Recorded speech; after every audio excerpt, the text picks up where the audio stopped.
never thought a bridge would be the battleground for my peace, but there she was, Karen, the HOA president, driving a cement truck across it like she owned the place. The bridge groaned under the weight, mud swirling beneath it. "You're trespassing?" I shouted, but she just smirked. "Maybe you should build a stronger bridge, Mike." That's when I realized this wasn't about concrete. It was about control, and she was about to learn how far I'd go to stop her. What happened next? Well, let's just say gravity had a way of setting things straight. But Karen, she wasn't done. I didn't know Karen at first.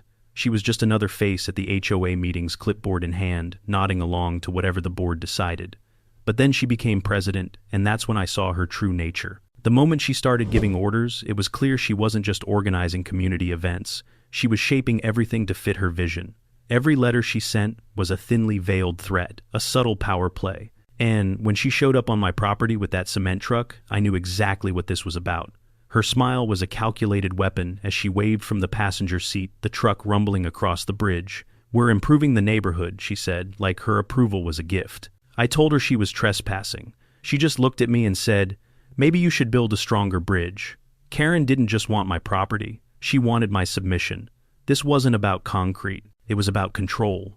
And when she stepped over that line, I knew there was no going back. She thought she could bulldoze her way through my life, but what she didn't realize was I wasn't the one she needed to worry about. The bridge wasn't the only thing I'd built. Karen's first move was subtle. A letter arrived a week after the cement truck incident, a courtesy reminder from the HOA. It stated that my bridge, the one I built years ago with my own hands, was violating community standards. She attached a photo of my canoe rack, a harmless structure 20 feet inside my property line, and underlined the words, "non-compliant." The nerve. I laughed it off at first. A minor nuisance. I sent back my own response politely but firmly. My bridge wasn't part of the HOA's purview. It was on my private property, and it always had been. I even included a copy of the original survey with the county seal stamped on it to make sure she got the message. But Karen wasn't done. 2 weeks later, a cement truck rattled across the bridge again, this time with Karen herself riding shotgun. She didn't even slow down as the truck shuddered over the planks. My blood boiled. By the time I reached the creek, the truck was halfway across, the sound of the wood creaking louder than the roar of the engine. The bridge was holding, but I could feel it straining. Karen didn't care. She gave me a tight-lipped smile and waved as if this was her property. I stormed over, and she shrugged. "It's for the community," she said. "We're improving the neighborhood." I didn't answer. My actions spoke louder than words. The next day, I installed a chain across the bridge's approach, adding a reflective sign, "Private bridge, 5-ton limit. Trespassers will be prosecuted." I felt a small victory. It was a simple boundary, clear and visible. But I was wrong to think Karen would respect it. By lunchtime, I received a call from Karen. She sounded almost cheerful. "Mike," she said, "I saw your little sign. I'm afraid it's unauthorized. The HOA doesn't approve of these kinds of restrictive measures." I clenched my fists. "I'm not asking for your approval, Karen. I'm telling you to stay off my property." Her voice dropped to a smug whisper. "Well, Mike, we'll see about that." The next morning, I found the chain cut, the sign ripped down, and a new pastel-colored notice attached to the post. "Non-compliance, unauthorized restrictive device. Remove within 24 hours or be fined." My first instinct was to snap, but instead I took a photo. Then another capturing the boot prints leading from the sign to the creek, where I found the sheared padlock glittering in the dirt. I called Karen, but I knew exactly what she was trying to do. She wasn't just challenging me on legal grounds. She was testing how far I'd let her push. A few days passed, but the tension in the air was palpable. Neighbors began to pick sides, though not as overtly as I'd like. Hannah from 2 doors down sent me a text, "I'm with you. This is ridiculous." Darren from the cul-de-sac, on the other hand, posted on the community forum, "Bridges are meant to be crossed. Don't be selfish." Karen kept pushing, scheduling yet another HOA meeting. I attended not because I expected a fair hearing, but because I wanted to hear the lies and power plays she'd unleash. The chairs were arranged in a circle. I could already sense the scripted chaos. Karen was in her element, moving like a politician, making the rounds, speaking in that syrupy voice that dripped with faux sympathy. "Mike," she purred, "we recognize your contribution to the spirit of this community, but we must all follow the same rules. And as you know, the bridge is a shared community resource." I held up my own survey, my original deed, and the county's GIS map, all documents proving my ownership. "The bridge is not a community resource, Karen. It's mine, and always has been."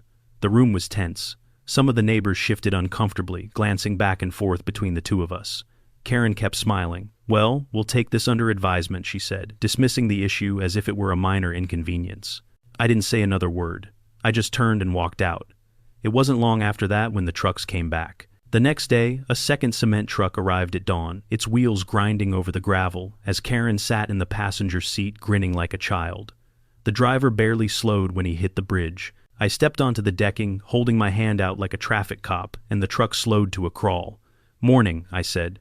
"You're over the weight limit." Karen didn't even glance at the sign. She waved dismissively. "This is a community project," she said, as if the words alone made it valid. I kept my eyes fixed on the truck's tires as it crossed the bridge. It shuddered under the weight. I could feel the strain in the beams beneath me, the familiar sound of creaking wood. But the bridge held. The driver slapped the door twice, like he had won something. But the bridge hadn't failed. Not yet. The crack in the deck, that was a warning. A subtle sign. A threat. The next day, I did what I should have done the first time I put up the second sign, the ugly one. This time it was blunt. "Trespassers will be prosecuted." I mounted 2 trail cameras high in the alders. If Karen and her crew wanted to ignore my property lines, they'd do so at their own peril. By the time the third cement truck rumbled through, I was ready. I stood back and let gravity do its job. The truck passed its wheels, grinding along the boards, and when it hit the center of the bridge, I heard it a soft crack of wood under pressure. The truck barely made it across, but I could already feel the weight of my victory. And then came the final warning. Karen taped another note to my post. Pink paper this time. "Final warning," it read. "Failure to comply will result in escalating fines." I took a photo, then another, capturing the glint of her wristwatch and the smug smile on her face. This wasn't about fines anymore. This was personal. The final confrontation wasn't on my property. It wasn't in front of the bridge. No, this one took place inside the HOA's war room, where Karen thought she could once again manipulate everyone into believing her version of events. It was a public meeting packed with neighbors, some loyal to Karen, others there, out of sheer curiosity. I showed up not to argue, but to end it. Karen stood at the front of the room, clipboard in hand, her voice dripping with feigned concern. "Ladies and gentlemen, as we all know, Mr. Carter has been obstructing our community's development by refusing to allow access across his bridge." Her eyes locked onto mine as if daring me to respond. The room buzzed with murmurs, most of them agreeing with her as usual. "We cannot allow such negligence to continue," Karen added, tapping her pen on the clipboard for emphasis. "This bridge poses a threat to public safety." I stood up slowly, the air thick with tension. "If this bridge is a threat," I said, "then I guess we'll have to look at who's been crossing it without permission." The silence that followed was palpable. I stepped forward, holding up a thick folder in one hand. Karen's gaze faltered for the first time. I placed the folder on the table, opened it, and slid a series of documents toward her. "This is the original county survey, the deed to my property, and the map showing exactly where your so-called community access ends. And let's not forget the photos." The room went quiet as Karen's eyes scanned the first few pages. Her confident smile faltered when she saw the documents I'd provided, documents that clearly showed that my bridge and land were private. The look on her face was priceless. She stood there, staring at the papers like they were alien to her. But she wasn't ready to admit defeat yet. "You're twisting this," she snapped, though there was no conviction in her voice. "This is about the community's safety." "It's about safety," I interrupted. "Let's talk about safety. I've got video evidence that your trucks, the ones that keep crossing my bridge, have been ignoring posted weight limits." I clicked the remote and the screen behind me flickered to life. The first video showed the cement truck crossing my bridge, its weight easily triple the posted limit.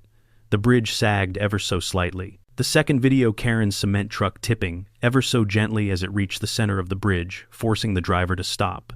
The room reacted immediately. People shifted uncomfortably. Some even looked away. I turned back to Karen. "Here's what you're missing, Karen. This bridge wasn't built to fail. It was built to stand. But it's not designed for this. For your trucks. Your disregard for the weight limits didn't just put your cement truck in danger, it's been putting everyone else at risk too." Karen opened her mouth to argue, but I wasn't finished.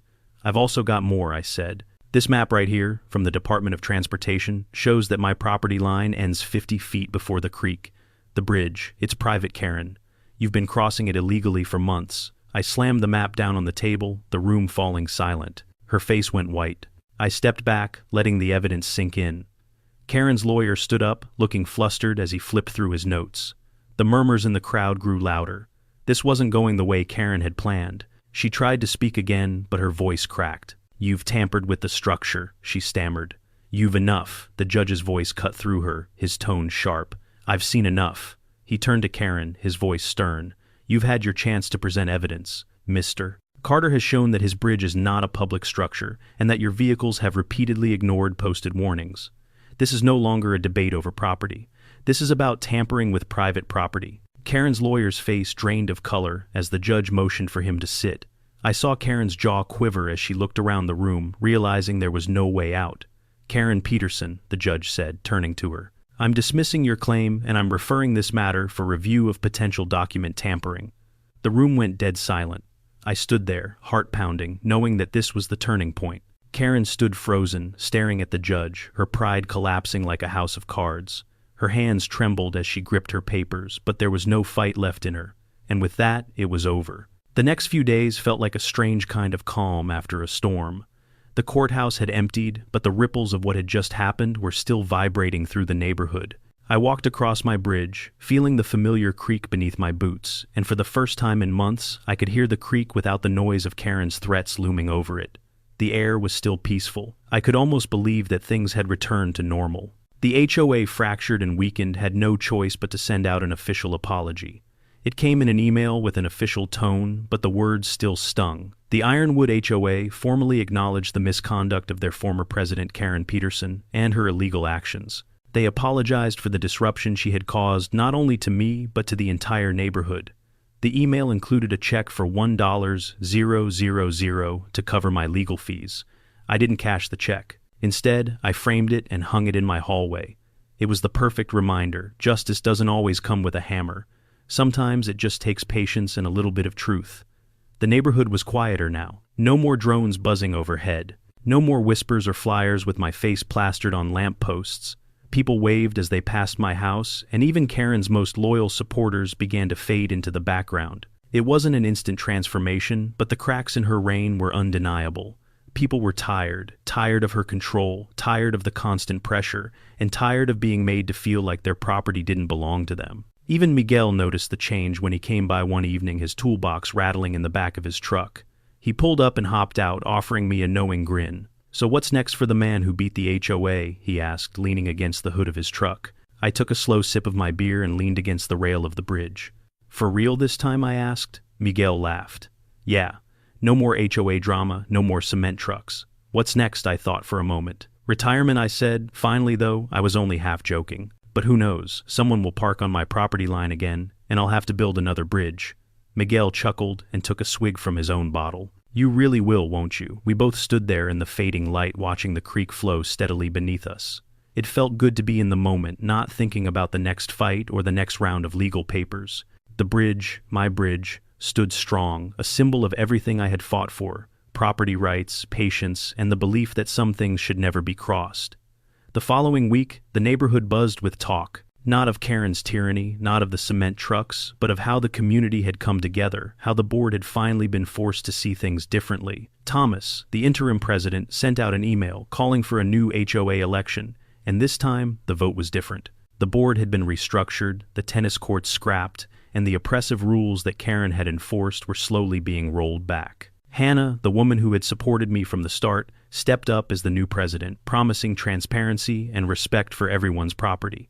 The change wasn't immediate, but it was real. The HOA meetings, which had once been battlegrounds, now felt more like neighborhood gatherings. People came together over potlucks instead of zoning disputes. But there was still something satisfying in knowing that Karen, who had tried to rule the neighborhood with an iron fist, was no longer in charge. The last I heard from her was a brief venomous email threatening to take the case to the state level.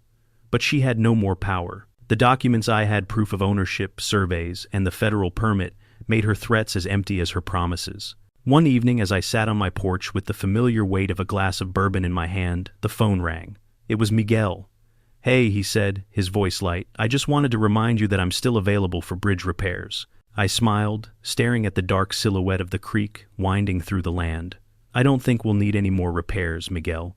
The bridge did its job." A long pause followed before he spoke again. Yeah, I guess it did. You think Karen will try again, maybe. But this time she'll have to face more than me." I took another sip, feeling the warmth of the drink settle in. Next time she won't be fighting just for control. She'll be fighting for respect. And that's a battle I'm not willing to lose. A week later, I got a strange email from one of the HOA members.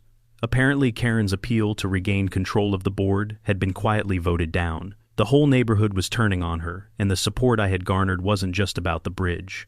It was about setting a precedent. The HOA was officially changing. Karen, meanwhile, was left to deal with the fallout. Her name was no longer synonymous with power. It was the butt of jokes. The bridge had done more than hold up under the weight of her trucks. It had become a symbol of standing firm. And in the quiet moments as I sat by the creek, I realized this wasn't just about property or HOA disputes. It was about standing your ground, knowing where the line was, and making sure no one could cross it.